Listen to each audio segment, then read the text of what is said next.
なんとこの卵、ちょっと不思議な卵を、用意しました。この卵は、なんかこう、見てわかるようにね、こう、アメーバ卵っていうんだって。本物そっくりなんだって。ちょっとやってみたいと思います。これを、で、この中にね、なんかこう、白身っぽいのが入ってるね。それ方は書いてあるのかな。なんだって、黄色い丸いプレートを白いアメーバーに乗せたり、卵の殻ケースに、両方入れてよく振って混ぜ合わせて平らな場所に落としてしばらく放置すると、まるで目玉焼きのようなものが出来上がります。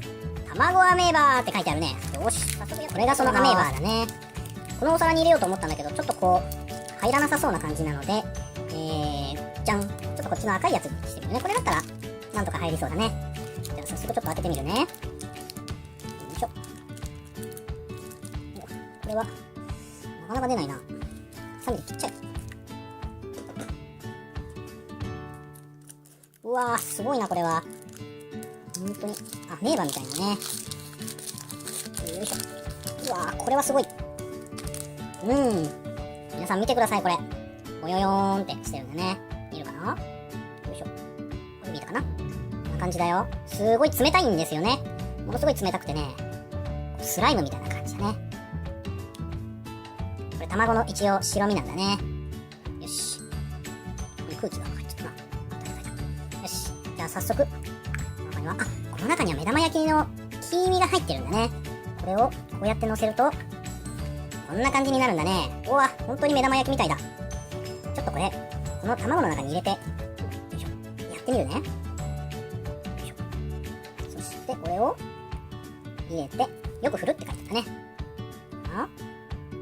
いしょ。これをよく振って、じゃあ、ここへ、はい、ちょっと出してみるね。見えるかな？よし。じゃあ、この、で、はい、卵を開けるよ。はい、せーの。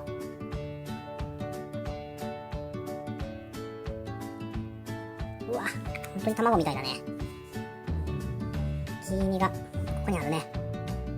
うわ、すごっ。こんな感じだね。本物の卵みたいだね。これかな？ほら、本物の卵みたい。おお、こぼれてきた、こぼれてきた。よいしょ、上から見ると、はい、ね、こんな感じに見えてるんだね。早速、ちょっと、チーズに食べてもらおうか。チーズ、卵食べてもらえるかな？おいしい？おいしいって言ってるね。じゃあ、バイキンマンも食べてみよう。さあ、どうぞ。あ、俺バナナ持ったまんまだよ。うわー、おいしいな。ちょっとかけてみようか、バイキンマンに。べちょー。あらまー。じゃあ、バイキンマン、まったねー。みんな動画は楽しかったかな？じゃあ、次の新しい動画が見れるように、チャンネル登録しておいてね。また、おすすめの動画は上の3つの動画になります。ハテナになっているので、どの動画がいいか探してみてね。